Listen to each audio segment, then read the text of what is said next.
अभी तो बहुत कुछ होना बाकी है, अभी खेल बाकी है। सर, ऑपरेशन सिंदूर के बाद आपने भारत का प्रतिनिधित्व विश्व में किया जी, लेकिन अभी ये जो क्रिकेट चल रहा है इसमें पाकिस्तान को एक जो है has been given a long route for their propaganda. बहुत अच्छा है।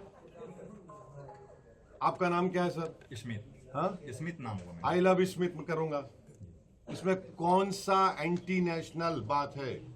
इसमें कौन सा वायलेंस का प्रमोशन का बात है? जब लव से लव आ रहा है तो उसमें आपको तकलीफ क्यों हो रही है? इसका मतलब आप लव के खिलाफ हैं, आप मोहब्बत को मानते ही नहीं है। वो मुगल आजम का एक गाना था, जिंदाबाद जिंदाबाद मोहब्बत जिंदाबाद, दोबारा प्ले करना पड़ेगा इन लोगों के लिए।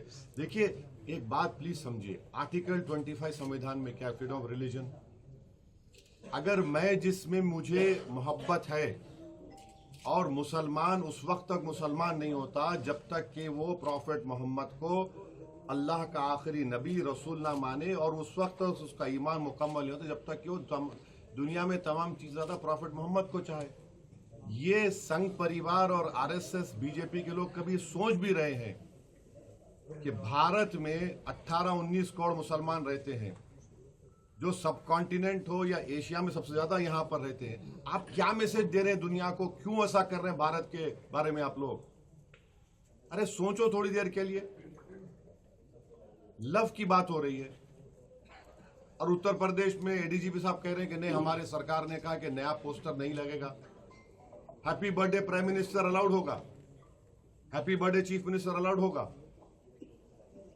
तो फिर आप एक कानून बना दीजिए कि इस देश में कोई लव की बात करेगा ही नहीं, तो पहले हॉलीवुड बैठ जाएगा। क्या होगा, कहां जाएंगे हम? अरे मोहब्बत की बात हो रही है, मेरा फेथ है, आपका फेथ है, आपका फेथ है। भारत की खूबसूरती यही तो है कि भारत हर मजहब को मानने वालों को मानता है, जो नहीं मानता खुदा को उसको ही मानता है भारत।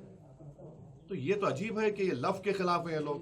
सर, एक इंपॉर्टेंट हाँ बिल्कुल होगा। रणनीति कहाँ तक पहुंची?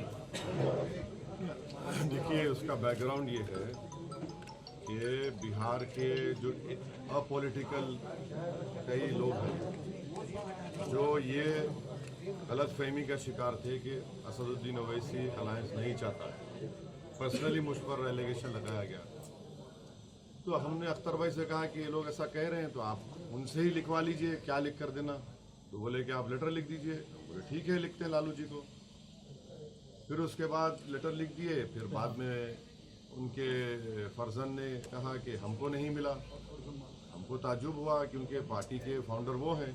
उन्होंने कहा ठीक है, उनको भी लिख दीजिए। वो लिख दिए। तो ये तो मैसेज जा चुका है कि जो हम पे इल्ज़ाम लगाते थे कि हम अलायंस नहीं चाहते या बातचीत नहीं करते, तो हमने कर दिया है। अब इनके ऊपर है मुनस्सिर, वो अपनी पार्टी का फैसला वो लेंगे, हम अपनी पार्टी का फैसला हम लेंगे। क्या कारण लग रहा है? बहादुरगंज में आपने कहा कि एक के बाद ऐसा नहीं सर, होगा। आपका एक बयान आया था कि जो खास दोस्ती के लिए बढ़ सामने में प्रपोजल दिया कि सेक्युलरिटी को बिखरने मत दो और कॉमनल फोर्सेस के साथ मिल के लड़ो, और उन्होंने भी हमारे प्रस्ताव को ठुकरा दिया। हम उसके खिलाफ भी जनता के सामने में इंसाफ के लिए आए हैं। ये इंसाफ यात्रा का मेन मोटो है। हम इस्तकबाल करते हैं अपनी सीमांचल की धरती पर अपने कौमी सदर जनाब बैरिस्टर साहब का, और वो आपसे अभी हो गया। आप दूसरों जेएनजी को लेके जो पॉलिटिकल हवा जेएनजी को लेके जो ये जो पॉलिटिकल मूवमेंट एक तरह से बनाया जा रहा है, क्या आप इसको फेवर करते हैं? अरे इनको बोल दीजिए कि बिहार में 59% खुद इनका एडवर्टाइजमेंट कहता है।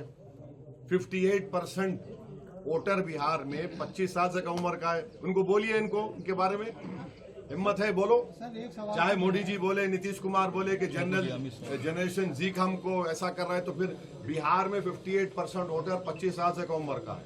तो ये बिहार के जो जनरेशन जी के जिसका वोट 58% है पॉपुलेशन में, उनको सोचना चाहिए कि तुम्हारे ख्वाबों को पूरा करना नहीं चाह रहे। कल अमित शाह आ रहे हैं सीमांचल, क्या कहेंगे? कल अमित पार्लियामेंट में खड़े होकर भारत सरकार ऑपरेशन सिंदूर के डिबेट में हमने जहां पर हमारी फौज की कामयाबी पर मुबारकबाद दी, हमने भारत सरकार मोदी सरकार से कहा कि मत खेलिए क्रिकेट मैच।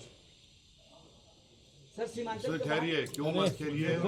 क्योंकि मोदी जी बहैसियत प्रधानमंत्री ने कहा कि पानी और खून एक साथ नहीं बह सकता, बातचीत और आतंकवाद एक साथ नहीं हो सकता। हमने पार्लियामेंट में खड़े होकर कहा कि आपका ज़मीर मर चुका है क्या? आप कैसा क्रिकेट मैच खेलेंगे उनके साथ? अगर हम ये एशिया कप नहीं खेलते या क्रिकेट मैच नहीं खेलते तो कोई आसमान तो सर से गिरने वाला नहीं है। हम जब पानी रोक रहे हैं 80%, और वो पानी का क्या है, Indus water treaty bilateral treaty है, तो बीजेपी जो जस्टिफिकेशन देती है कि हम बायलैटरल नहीं खेल रहे हैं, हम मल्टीलैटरल के, तो पानी क्यों रोक रहे हैं फिर आप? हमने ट्रेड क्यों बंद किया? डायरेक्ट इनडायरेक्ट ट्रेड हमने बंद कर दिया। पाकिस्तान के एयरक्राफ्ट हमारे इंडियन एयर स्पेस में नहीं आ सकते, उनकी कश्ती हमारे पानी में नहीं आ सकती। तो ये तो हिपोक्रेसी है, hypocrisy of the highest order है। बीसीसीआई को कितने पैसे मिलेंगे? 1000 करोड़, 1500 करोड़, 2000 करोड़? हम बीजेपी से पूछना चाह रहे, जो 26 लोगों को सर पर इसलिए गोली मारी गई, आतंकवाद जो पाकिस्तान से आए थे, कि वो हिंदू थे, तो 26 लोगों की जान की कीमत कितनी है बता दीजिए। हम 1000 करोड़ है, 2000 करोड़ है, 3000 करोड़ है, बता दीजिए देश को।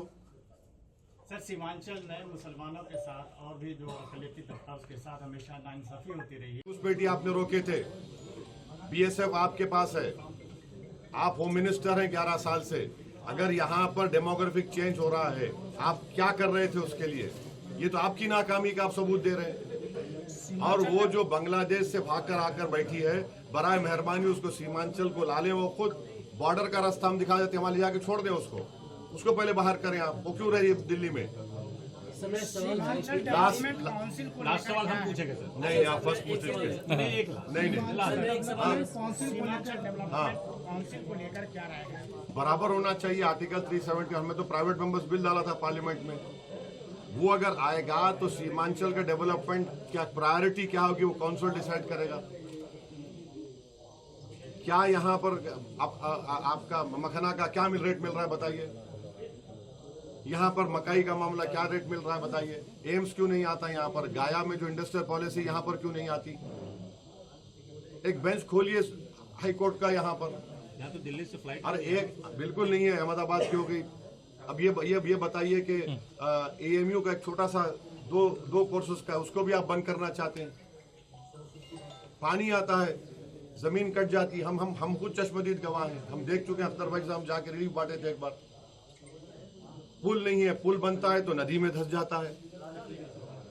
ये इशूज है Seemanchal. Thank you sir, thank you. जब दोस्ती के साथ अख्तर उल ईमान ने आगे बढ़ाया है, अगर आप उसको कमजोरी की निशानी समझेंगे तो हमको तो पॉलिटिकल पार्टी है, चुनाव लड़ना पड़ेगा। जब चुनाव लड़ेंगे तो जीतने के लिए लड़ेंगे। हर पार्टी जीतने के लिए लड़ती है ना, दोस्ताना मुकाबला तो नहीं होता। तो मुकाबला होगा, जमहूरियत है, तो हम तो जीतने के लिए मुकाबला करेंगे। क्या कारण लग रहा है आपके मोहब्बत को कबूल नहीं कर रहे तेजस्वी वाला? भाई देखिए, मोहब्बत जो होती है ना, वो नौजवान लड़के लड़की में पिक्चरों में अच्छा लगता है। सियासत में एक तरफा मोहब्बत नहीं हो सकती है, तो नहीं होगी, होगी तो होगी। पुराने आपके जो विधायक है अगर घर वापसी करना चाहेंगे तो क्या उनका स्वागत करेंगे आप? हाँ? पुराने जो विधायक आपके जो चले गए, अगर घर वापसी करना चाहेंगे तो उस पर क्या करना है? आपको किसी ने बातचीत की क्या घर वापसी के लिए? नहीं, अगर आपसे बातचीत की तो बता दीजिए। हमारे राजनीति में ऐसा होता है सर, कभी यहाँ चले जाते हैं, कभी वहाँ चले जाते हैं। अगर आपको बताया गया कि घर वापसी करना चाह रहे हैं, तौबा करना चाह रहे हैं, तो बता दीजिए, अख्तर भाई सोच लेंगे। जो पूछ चुके दोबारा मत पूछिए। जो सीमांचल के एरिया में लड़ेंगे सर, या पूरे बिहार के